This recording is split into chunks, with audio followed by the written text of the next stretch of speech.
বাতিল হওয়া 26,000 চাকরির মধ্যে যোগ্য অযোগ্য বাছাই সম্ভব। সুপ্রিম কোর্টে জানালো রাজ্য এবং এসএসসি। কেন রাখা হয়নি ওএমআর শিটের মিরর কপি? एसएससी के प्रश्न प्रधान বিচারপতির।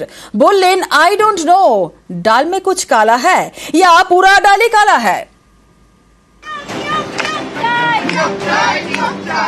গত 22 এপ্রিল হাইকোর্টের একটা রায়, এক রায় প্রায় 26,000 চাকরি বাতিল হয়ে যায়। 2016 এসএসসির প্যানেল বাতিল করে দেয় কলকাতা হাইকোর্ট। একে চ্যালেঞ্জ করে মামলা হয় সুপ্রিম কোর্টে। সেই মামলায় এদিন শুনানি হয় সুপ্রিম কোর্টের প্রধান বিচারপতির বেঞ্চে। সেখানে রাজ্য এবং এসএসসির আইনজীবী বলেন যে 26,000 জনের চাকরি গিয়েছে তাদের মধ্যে কারা যোগ্য আর কারা অযোগ্য তা বাছাই করা সম্ভব।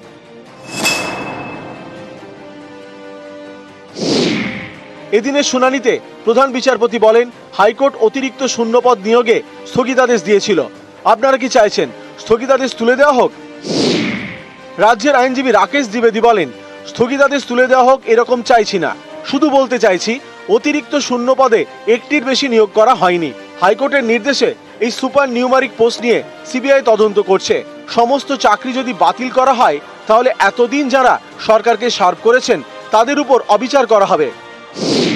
মূল ইস্যুই হলো যোগ্য অযোগ্য আলাদা করা যাবে কিনা। আপনাদের কি বক্তব্য?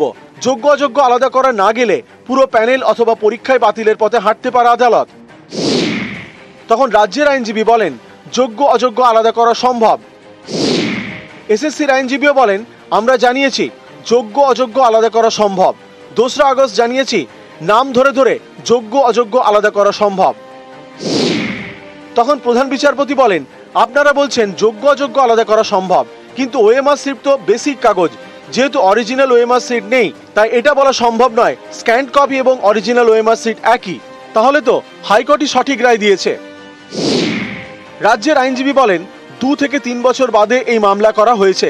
এসএসসির নিয়মেই আছে 1 বছরের বেশি ওএমআর শিট রাখা হয় না, তার জন্যই এই সমস্যা। তখন প্রধান বিচারপতি প্রশ্ন করেন এটার কি সত্যি যে কেউ ফাঁকা ওএমআর শিট জমা দিয়েও চাকরি পেয়েছেন? রাজ্যের আইনজীবী জবাবে বলেন এটা সঠিক নয়, কিছু প্রার্থীর নম্বর বাড়ানো হয়েছে। সিবিআইয়ের রিপোর্ট অনুযায়ী নবম দশমে 92% যোগ্য, 11-12 ক্লাসে 87% যোগ্য। প্রধান বিচারপতি তখন বলেন আমাকে বোঝান কেন হাইকোর্ট বলল যোগ্য অযোগ্যদের আলাদা করা সম্ভব নয়। ওএমআর শিট নষ্ট করা কি হয়েছিল? নষ্ট করা হলে তা কতদিনের মধ্যে নষ্ট করার নিয়ম রয়েছে? রাজ্যের আইনজীবী বলেন 1 বছর পরে ওএমআর শিট নষ্ট করা হয়।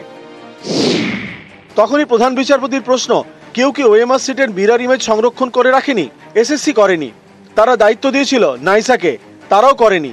নাইসা আবার স্ক্যানটেককে তথ্য দেয়, তারাও সংরক্ষণ করেনি, স্ক্যানটেক স্ক্যান করেই ছেড়ে দিয়েছিল। এসএসসি একটা প্রশ্নের উত্তর দিক, তাদের সার্ভারে যে ওএমআর সংক্রান্ত তথ্য রয়েছে সেটা কি সঠিক? তখন এসএসসির আইনজীবী জবাবে বলেন সিবিআই বলেছে ওই তথ্য সঠিক।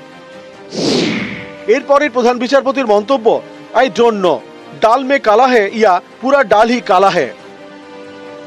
সুপ্রিম কোর্টে চাকরি বাতিলের এই পরবর্তী মামলা শুনানি 7ই জানুয়ারি। নিউজ 18 বাংলা।